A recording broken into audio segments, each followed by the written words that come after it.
She has won the Transcontinental Race, whatever that is. I don't know. We're about to find out. She started actually and got into riding bicycles when she was studying in London and became a cycle courier. And that has led her into the madness of her life now. Welcome to Just Ride, Emily Chappell.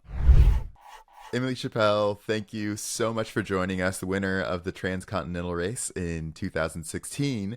But is it true that when you finished university and moved to London, growing up in Wales, you had never really ridden a bike?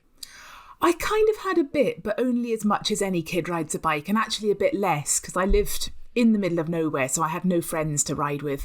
I think my rides were quite often just, around the front garden and stuff like that.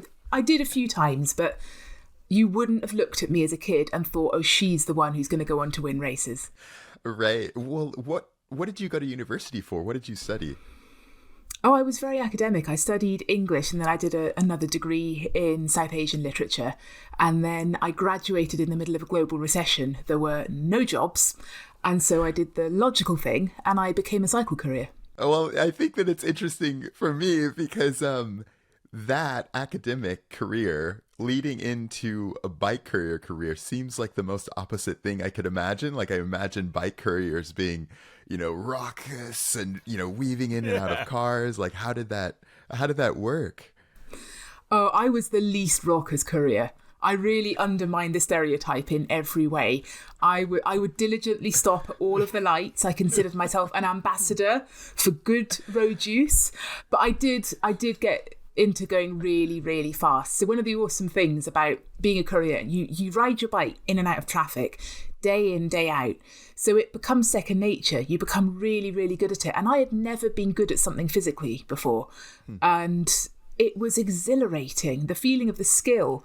And I'm sure you know this, just being able to launch yourself at something impossibly technical and not even think about how you're going to get through it because you just do. It's super funny you say that. Like, were there some what is a technical move for a bike courier? That is a interesting image to have in my mind. So there's loads and loads of moving parts in the city. So at any given moment, you've got maybe 2 lanes, 4 lanes, 3 lanes of traffic. You've got a junction where things are going in a lot of different directions. You've got other cyclists. You've got pedestrians crossing in all directions, often against the traffic. You've got pigeons. You've got potholes. You've got drain covers. Some of these are moving, some of them are not. And every single moving part, you're looking at it as you're going and subconsciously calculating its trajectory. So like a pedestrian that you saw 2.5 seconds ago, you know that by the time you get to where they are, they're going to be over there. And alongside that, there's like 16 other moving parts that have come into place. So I could not do that with my conscious brain, but you get used to, you really understand the way the world moves around you and you move through it according to that. And mostly it goes well. And I suppose it was, it's a good way to learn how to ride a bike. You said you hadn't really ridden bicycles much before then. I guess you're in your late teens now. I mean, knowing what I know that you do now, did you really only really start like doing physical activity then at that point in time? Before that, you really hadn't? I had a bit, but not much. So I got into cycling when I was about 24, which now I think, okay, it's not that late, but at the time I thought I was far too old for it. And I just moved to London. I needed a bike to get around. I was stressed out with all the public transport. I couldn't afford it. But I also had looked at people cycling in London and thought, I just don't know how you can do that. It seems not only dangerous, but impossible. So I don't remember exactly what was in my head, that thinking that I then decided, oh, this is the thing for me. But it was a very steep learning curve. And it was as much learning how to ride through the traffic as it was just learning how to get to places, because London has a very complicated street system. It's not like I couriered in New York for a day. Mm-hmm. And it's easy. You just go like 19 blocks one way and 8 blocks the other way. But London, right, all the streets go in different directions. You have one-way systems. So it's like a puzzle. And so how many miles were you racking up? And what kind of stuff were you delivering? So miles, I never measured it. I've never really measured anything I've done. And people estimated it was about 60 miles, so about 100 kilometres a day. So I was doing it 5 days a week, so that adds up a bit. But it's also different mileage because you're not just going and going and going. You're stopping and starting, and you're stopping and sprinting and braking and sprinting and stopping and running up the stairs and then coming down again, unlocking your bike and sprinting off. So it's a different sort of movement. And the things I carried, all sorts of things. Like, there was a lot of just envelopes that, probably had a contract in them. But then I carried lots of like shoes and clothes from photo studios to PR companies and stuff like that. Lots of planning applications, bunches of flowers, vast sums of money. One of the cool things was I used to carry enormous hard drives that had TV programs on them. Because although couriers really suffered when the internet started to happen, at that point, I don't know how it is now, right. It would take too long to transfer the files. So they put them on a hard drive and give them to me and send them by courier. No way. Oh, that's so wild. So did you ever have your bike get stolen or anything like that? Like you go and deliver an envelope and then you come back out and somebody's, chipped the lock out or something? No, thankfully not. So I always locked my bike up and I was usually not away from it for long. I did worry sometimes because sometimes there was nothing to lock it to. So you just kind of lean it somewhere and think, this is a crappy old bike. It's well locked. No one's going to want to steal it, but you never know. And there was a courier friend and I once went through a phase of pretending to steal each other's bikes. So he had a great big cargo bike. And if I ever saw his bike parked outside somewhere, I'd just wheel it round the corner and wait for him to come out and look scared. And he did the same to me. It was fine. Can I ask, and e-bikes are a big thing. I really love e-biking. So 60 miles a day might be possible for me. What sort of money do you make in a day doing 60 mile on a bike? Is it a good... Not very really? much. It's not a good earner? No, Rob, it's terrible. Stick to your day job. I was thinking career change. It's really not worth it. So bear in mind, it's almost 10 years since I did it. So my knowledge is all a bit outdated. One of the things with couriers is once you're in the gang, everyone says, 5 years ago, that's when it was really good. 10 years ago, that's when the good money was. Right, so it was just getting worse and worse. But the money was, I don't know, I think I made £250 to £300 a week, which is not very good, especially when your bike needs fixing. It's less than £1 a mile. It's less than £1 a mile. Yeah. Oh, no. Yeah. Oh, I never thought of it that way. Yeah. Whoa. Yeah. I'm out. No, stick to the day out. job. It's and it's interesting too because I would imagine it's pretty competitive. Like trying to look for jobs and I don't know if there's kind of like an underground world in the courier business. Well, it was less competitive than I thought because when I started, everyone said, you've got to be really fast. You've got to fight all the other couriers for the jobs. Actually, it was nothing like that. It was kind of boring because it's all run by companies. And they didn't want to say, yeah, sure, we'll have the documents there in 10 minutes if they couldn't keep that promise. So most of the jobs, it was not a big deadline. And if you just went steadily, reasonably fast, you'd get there. I think I had 2 jobs ever where I had to really sprint. Like one was, I think some guy was about to go to an airport and didn't have a ticket or something. And I got it there with seconds to spare. But it was mostly boringly about reliability. So I ended up getting a decent amount of jobs because I was a good girl and I turned up at the same time every day and I never went missing and I never lost a package. Well, I lost a couple of packages. That's another story. But Wait, tell the story. How did you lose the packages? Well, we've all been there. Well, the worst one was, it was a package that was reasonably urgent. So it did have to get there in time. And I had a few jobs concurrently. So I picked up a few in Soho and then I was on my way through town going east. And I got to the delivery place for this package and I couldn't find it in my bag. And I freaked out and thought, it must be in here somewhere. And I hunted and hunted. And then I suddenly realised I had not even picked it up. Oh no. I picked up the others. I'd gone straight past this building. And yeah, it was bad news. I had to phone the office and say, I'm sorry, we're going to be late on this job. You have to send someone else to get it. Oh. Because sometimes with something like that, you could ride really fast and just kind of, make up for it. But I was too far away. There were other packages. It was too urgent. So there were various things like that. Did you have sat nav on your phone back then, or have you literally got a knowledge of London now and could be a taxi driver if needed? I'm probably about halfway to being a taxi driver, and there are a few couriers who go on to do that. Is there? Yeah, there's a few. No way. I know two of them, and I think there are more. It's a lot of work. Like, they study for years. There was a mate of mine was doing it as I left, and he used to he spent all his weekends on his bike as well, just going around every part of the city, because you have to know every street. Couriers, it's mostly just zone 1 and a bit of zone 2, just the centre. But no, I had a paper A to Z. I had one. I did it. Yeah. Wait, what is that? I don't even know what that is. What is? Is that like a map of London or what?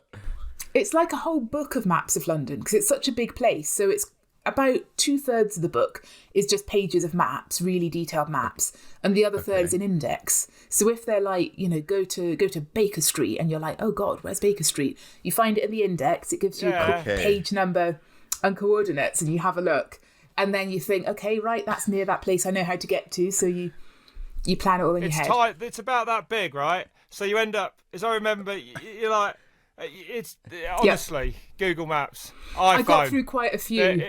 I never got anywhere with an A to Z. All I did was get more lost. It was the worst thing I ever invested in. Just say it. I miss it. I do think the iPhone's more efficient, but I miss the A to Z. It was fun. Well, you learn. Emily, do you now do you refuse to use like Google Maps now when you're riding around because you feel like you have a good sense of direction?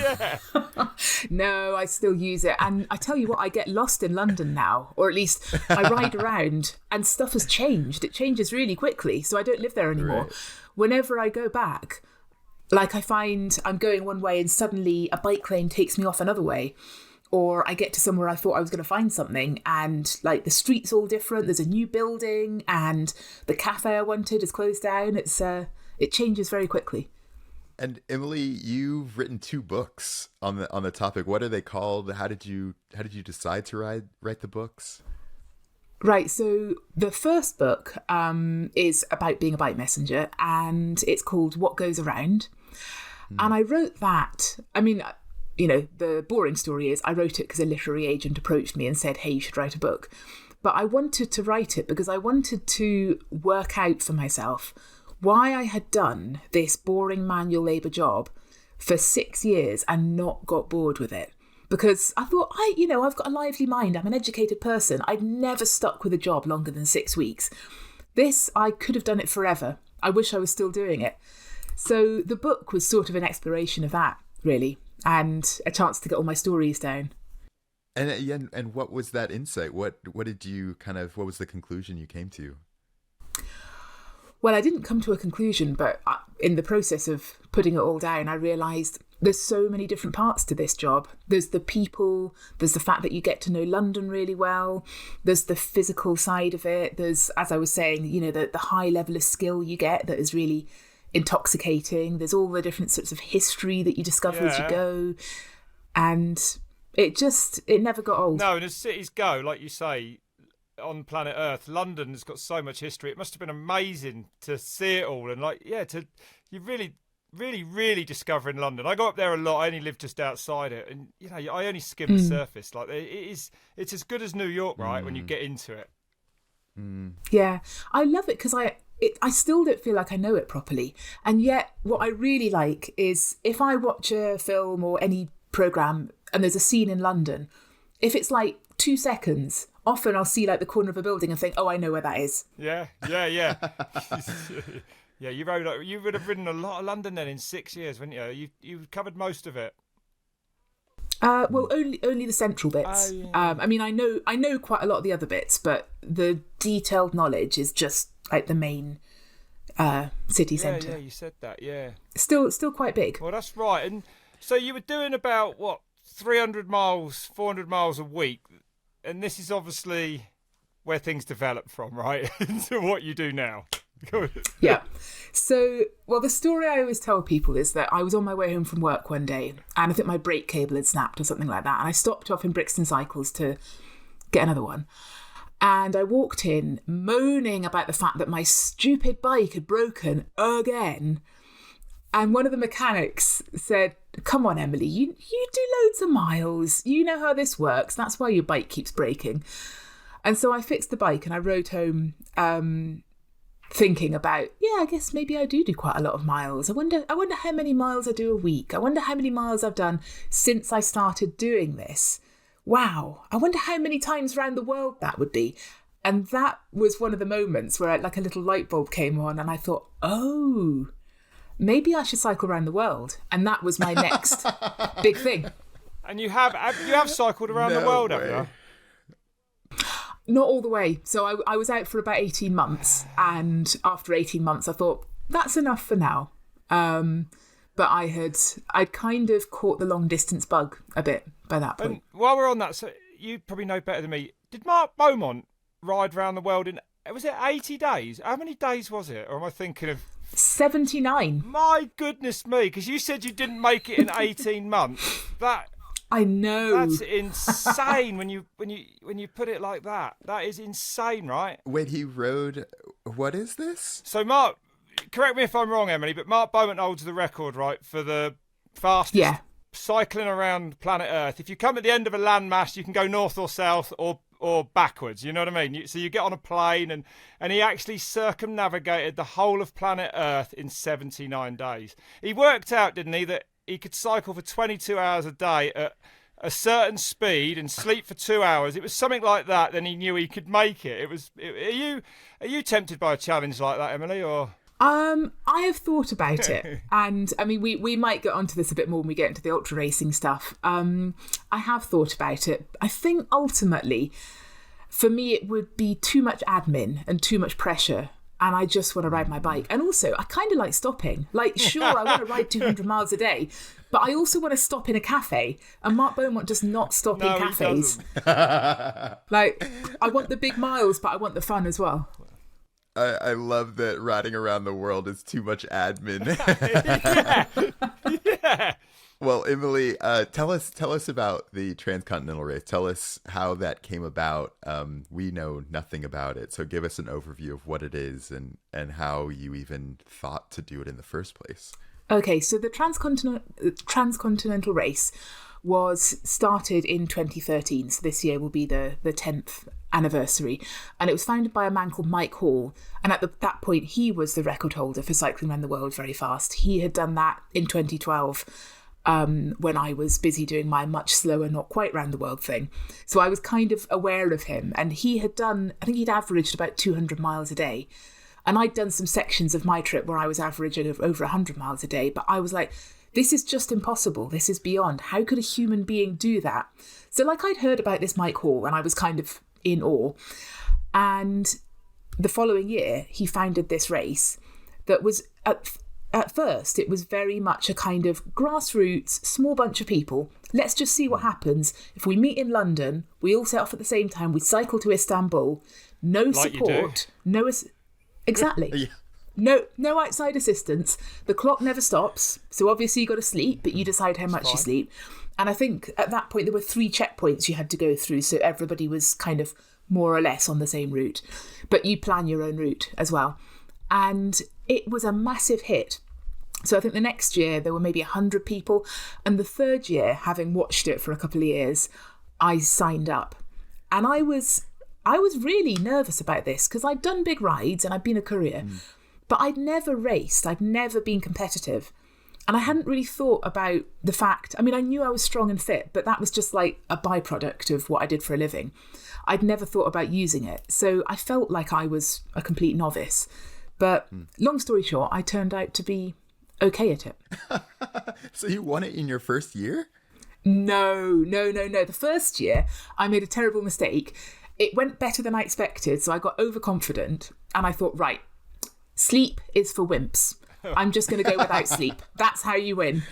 So for how long? I went, well, I think I kept having to have little naps, but I tried to go without sleep for like 3 days going across Italy.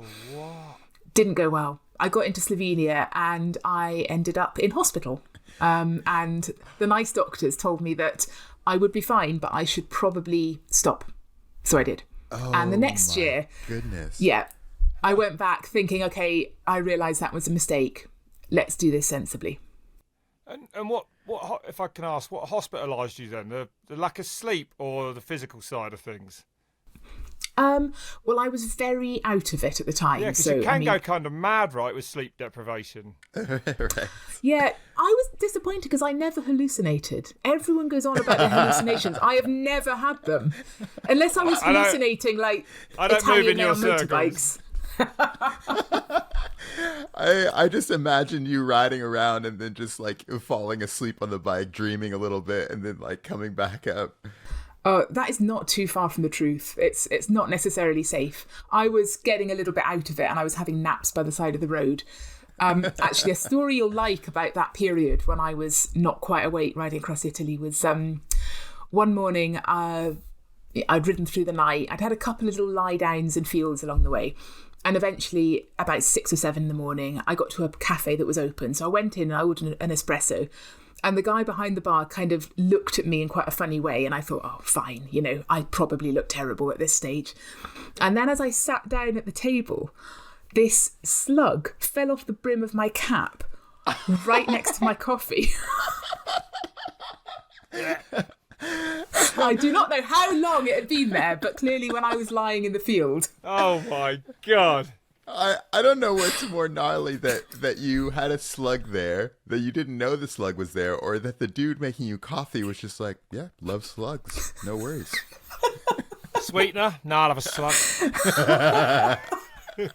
Yeah, I mean, it's a glamorous sport, what can I say? So yeah, the reason I ended up in hospital was I started to have chest pains. And I thought, I should probably worry about this. I was also really happy to have an excuse to stop.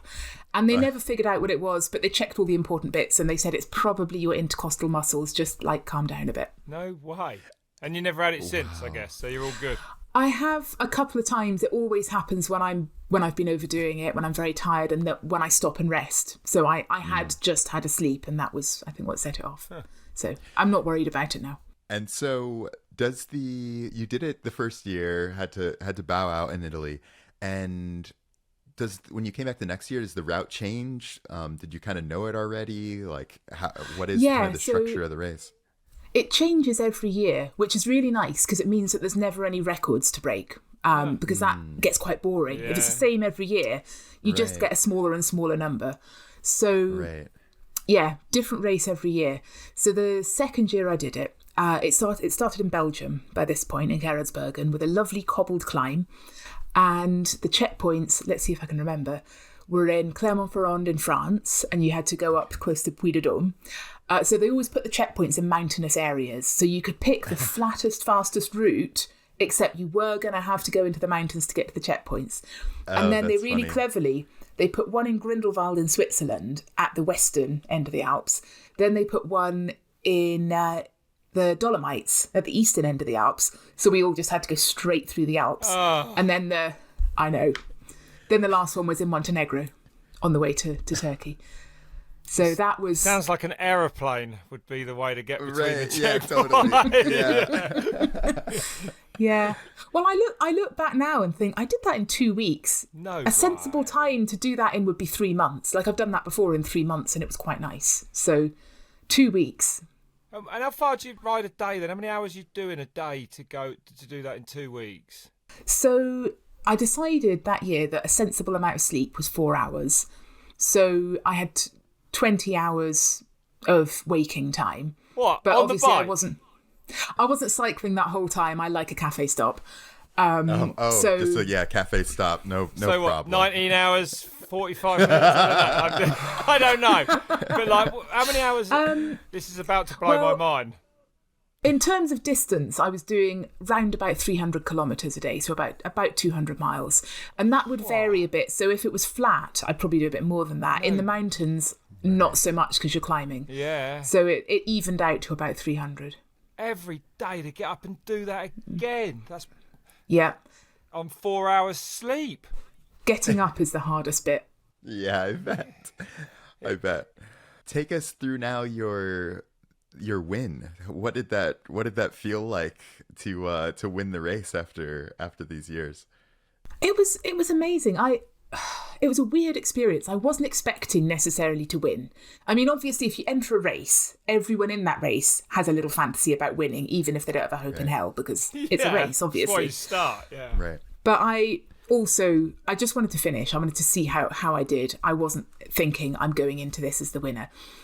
But every day that I rode, I got further and further away from the other women in the race. So I was building a solid lead just by going a bit further every day and maybe being a bit faster and, I don't know, maybe being more efficient with my cafe stops, but I doubt that. And so by the time I got to checkpoint 4, which was in Montenegro, there was about 1,000 kilometres to go. And I had a clear lead. And I've got a really weird photo of me pulling up at the checkpoint. Like, I'm knackered. I look like a tramp on a bike. And there's all these photographers, because now I'm like, first woman in the race. Oh, my God. And of course, I'd just been off on my own in the mountains for days. So this is So I realised, OK, right, I might actually win this. So I set off from Montenegro, rode towards the border with Albania.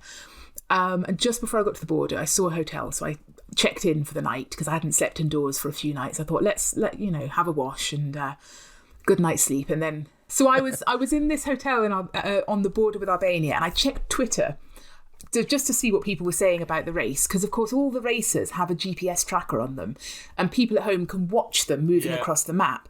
And it updates like every 3 minutes. So people are just like night and day keeping an eye on who's in the lead and who stopped at McDonald's and all of that. So I had a look, and someone on Twitter had posted a screenshot of this map and said, oh no, I hope Emily Chappell knows what she's doing. And you could see all of the little numbers of the racers going east towards Turkey, except for mine, which had gone due south off any obvious route to Turkey. Oh, wow. And miles from anyone, and with no way of getting back on track. What? And it was just one of those moments where I thought, oh no, I have ruined everything. This is entirely my own stupid mistake. Oh my goodness. And everyone is watching and talking about it on the internet.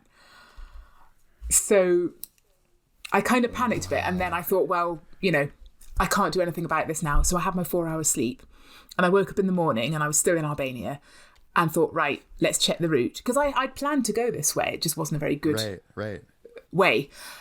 So I had a look at the route I had planned, and I thought, okay, it's about 1,000 K. I can do that in 3 days. Oh. And I am going to have to, because I am saving face. So get on it. So I set off.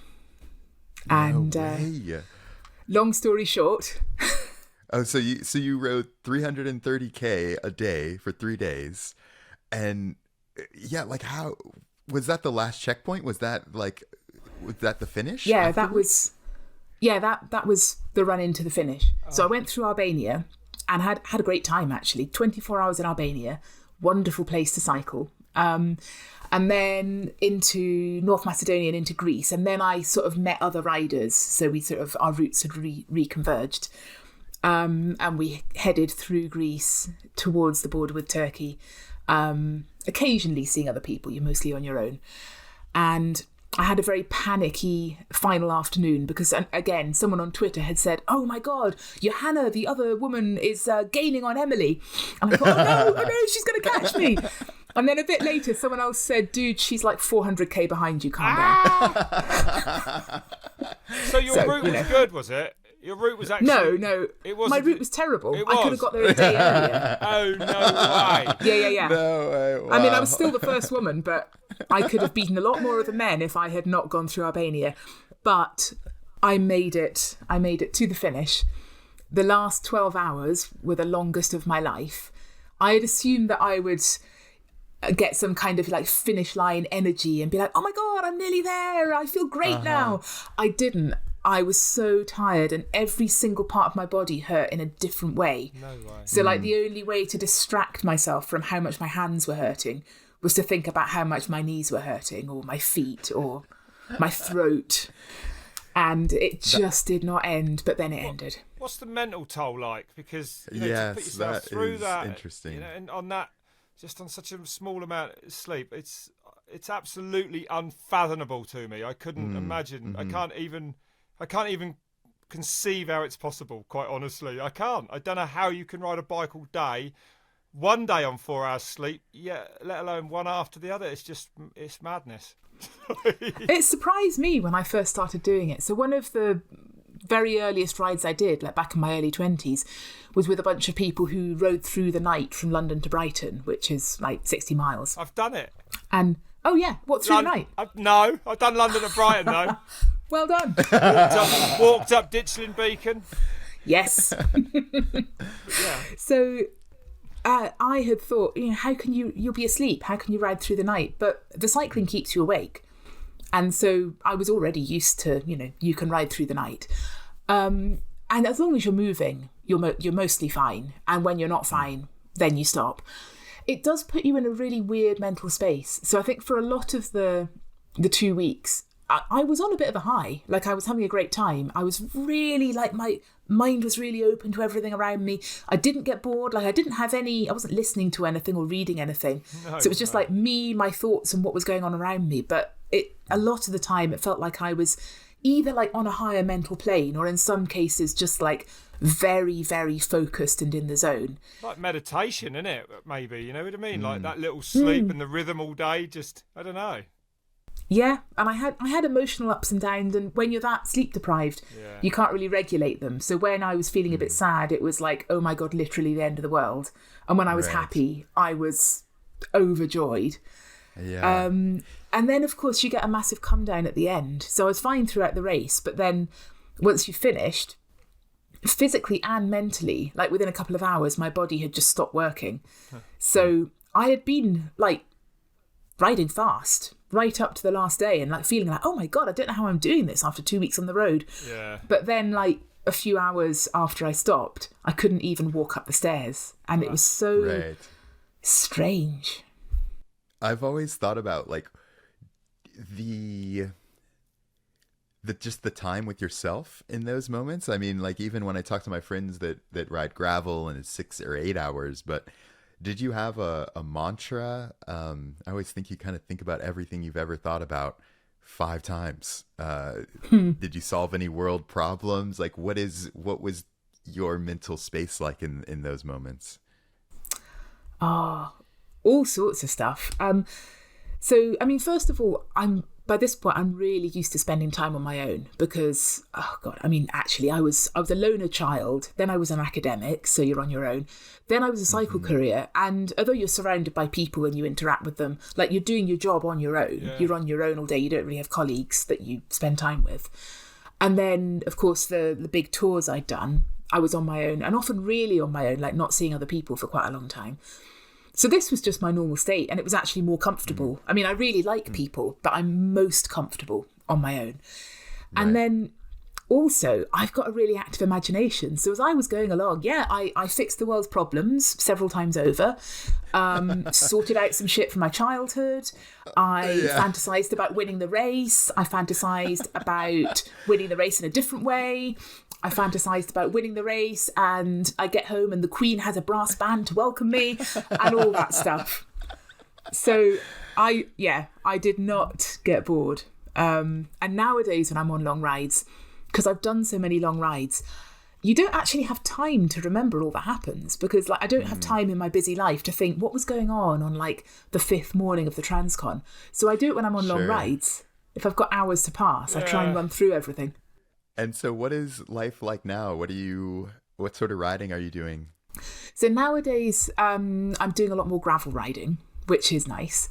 And I've got that problem a bit where when you do really, really big things, you get a bit of, well, how can I top that?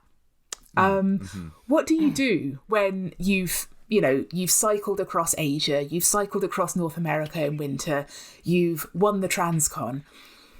I don't really want to do anything that's much bigger than that. So I'm trying to find things that are interesting and have fun stories. So I've got a couple of trips planned next year. I'm actually going to be revisiting places and seeing more of them. And I've also got much better at finding nice routes. So the first big not round the world thing, I had paper maps. So I was just on like the main road between one city and another. Whereas now I do a lot of detailed route planning and I find the good stuff. All right. How do you have to stay in? How do you stay in shape then in between these mad adventures? Like, how often are you on a bike every day? Do you train hard? I don't know, because I guess I'm trying to sort of say is like you can't. I don't know how you prepare for something when you're going to be on a bike for that long every day. You know, it's hard almost to train for, right? Well, these days I do a bit less cycling because I have quite a lot of other work on. I'm on my bike most days. Yeah. But back then, my lifestyle was just cycling all the time. So whenever I had to go somewhere, I'd cycle there. And I remember, like, the year I won the Transcon, I looked back at the end of the year and I had done so much. Like, I spent a month touring through the US. I was part of a record attempt on the North Coast 500 where we did 500 miles in a weekend. And we beat Mark Beaumont's record, in fact. I didn't do the full distance. I was a domestique. No way. Yeah, that was fun. And what else had I done? A couple of smaller events, big Audaxes.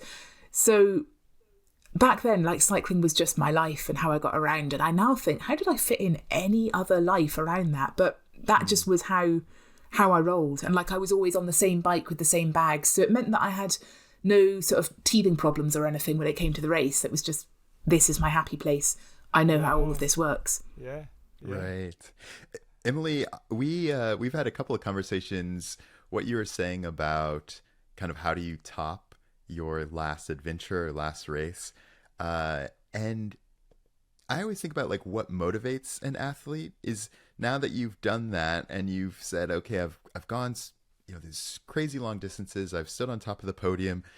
Do you find that you have a through line of something that motivates you or has motivated you throughout the Courier days, throughout academia, throughout the Transcon stuff? How do you think about that now? That's a really great question, Eliot. I have thought about this a lot, and I've realised one of the main things is curiosity. So I am competitive, but I think the competition is more, but what will it feel like if I win? Which is one reason I've not really stayed in racing, because like I figured it out. I know now what it feels like when you finish, what it feels like when you win, what it feels like when something goes wrong. And most things I've set out on, it's been, I wonder if I can do this. Let's find out. And once I've done it, I think, oh, well, fine, I can do that. Great. I wonder what else there is that I can't do, but maybe I can. So like at the moment, I'm looking at doing challenges where I'm riding and also running a bit and combining the two. And the way I feel about that is I don't think I can do it, but maybe I can. And for me, I think that is the sweet spot. Like, let's see if we can find out. So being challenged, I guess. Yeah. And are you planning a new book?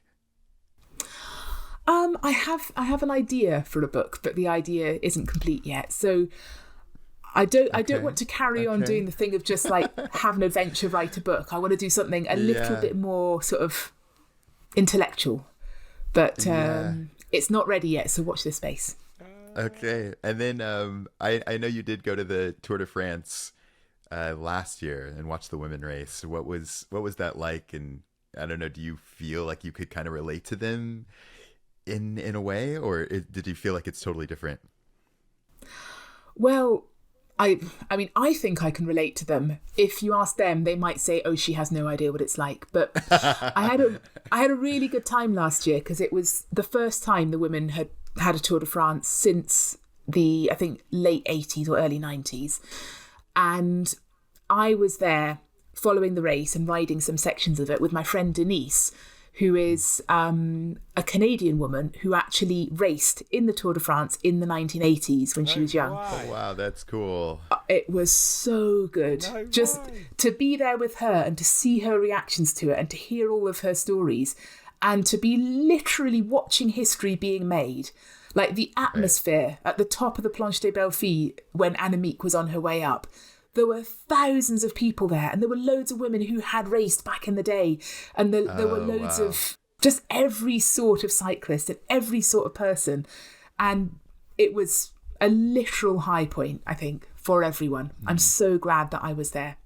Yeah, that's a super, super special moment, and I feel like it kind of like to me it was this really culmination of showing how far women's sports have come, and just how good everyone is, and the professionalism is so crazy. Yeah, and I think the women in some ways even more professional than the men, because they're doing this. Right. They're not even making money out of it in many cases. A lot of them are now, but they take it very seriously because it's all they have. They don't have, necessarily a brilliant career. They're just doing it because they really want to do this. It's their passion, and they want to show everybody how good they are at it.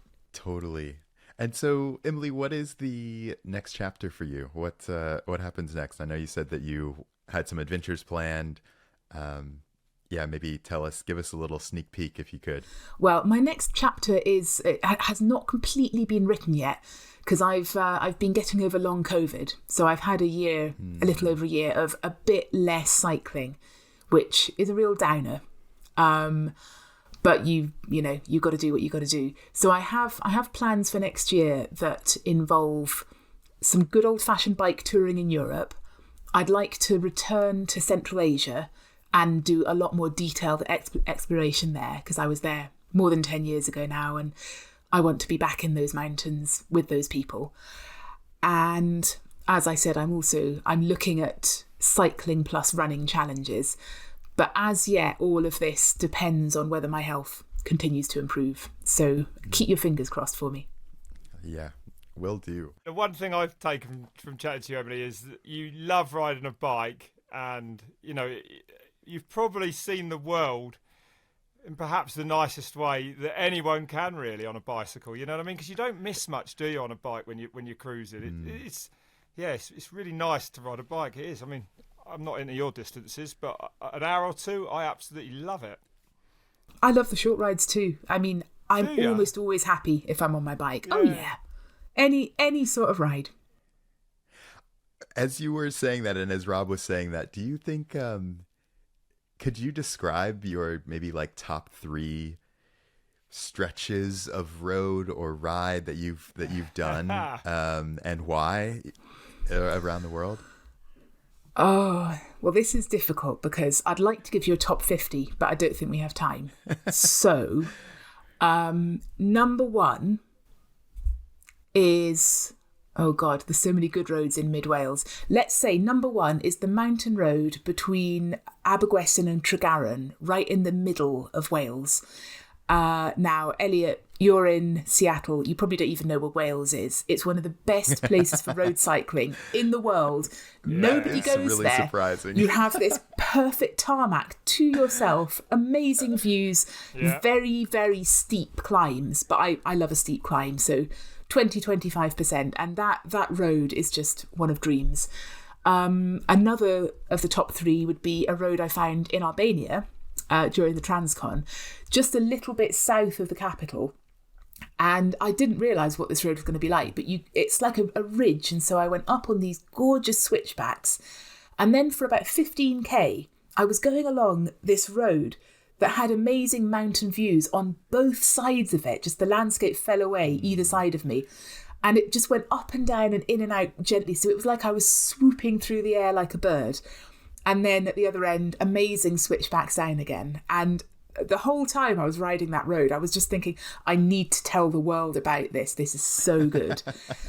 And, oh God, another one. I mean, like I say, I probably have 50 or so.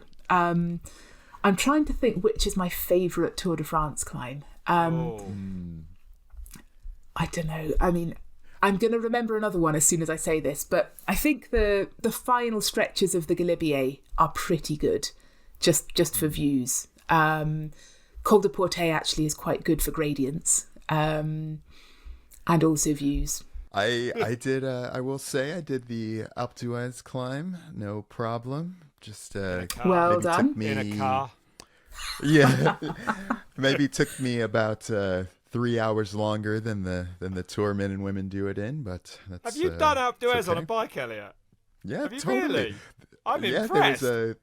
There was a Crankworks race, and that was my whole goal. I was like, I'm going to rent a road bike, I'm going to ride down to the bottom, and we did the climb and kind of went out back over to Leda Alp.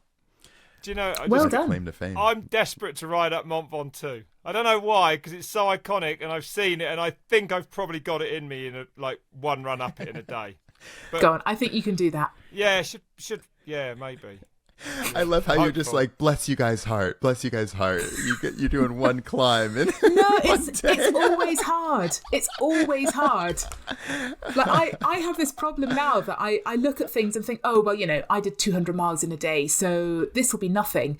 And then you do whatever it is, and you're like, oh no, this 50-mile ride is really difficult.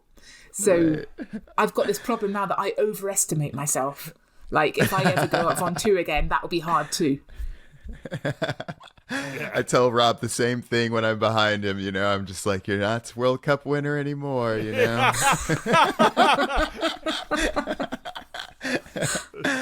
Emily, this has been such a great chat. Thank you so much. Yeah, Oh, amazing. it's been a pleasure. Thank you so much for having me. It's been really nice talking to you. Oh, it's nice to meet you, Emily, and just keep up the madness. Brilliant. I just love how much you love it. That's the main thing I've taken from it. I Brilliant. really do. Best Yeah. thing in my life. Yeah, amazing. Thanks very much then. Man, Rob, that was insane. How was that? What did you think? Inspiring, Yeah. interesting. Just like we said, a woman that really, she just loves to ride a bike so much. Yeah. Yeah. Whenever you meet these people that do these ultra endurance stuff, right? They're just such totally a different breed. Right. 4 hours sleep, 200 miles, day after day. That does not work out. I can't compute that, but they just take it in No. their stride.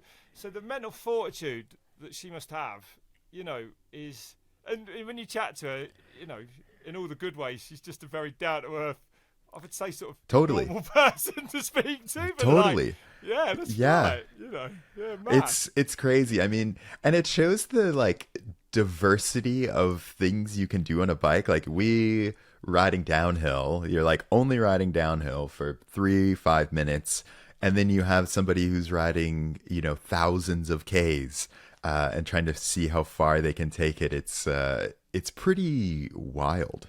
Yeah, and enjoying what she was doing. Yeah. Enjoying the bike is just the vessel through the scenery, that she's riding. Yeah. That's what I That's know. what I enjoyed most hearing, and just that she loved it, and even learning about London being a cycle courier, I could totally relate to that. Right. You know what I mean?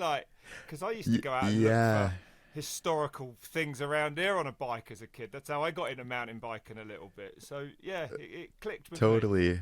I loved her painting these pictures of these places and stretches of road because Yeah. I've had those moments where you're just out on your own and you crest over a hill and there's some clouds or whatever. You could almost just imagine her being out there after a week and a half of riding, 1,400 miles or something. And here she is. It's like a movie, Yeah. It's so, she should write a book about the best stretches of road and tell a story about it or something like that. Yeah, well, maybe that's what she's going to do. Running next as well. I don't even know. Yeah, that. right. Yeah. And the other thing that I thought was hilarious was when she was talking about calculating how far a pigeon's gonna run, so it doesn't go under your wheel. I was like, man, oh man, it actually reminded me of the Sarah Bajo, the urban downhill stuff. Yeah, exactly. On a different kind of ways, but that's right. Dogs. We have dogs in Sarah Bajo. That's coming around soon as well. So good. Looking forward to that. It's true. Yeah. Yes. Well, man, what a great episode. And Brilliant. a reminder to all our listeners that if you want to get in touch with us, have your message read out, you can email us at podcast@redbull.com or hit us up on our socials.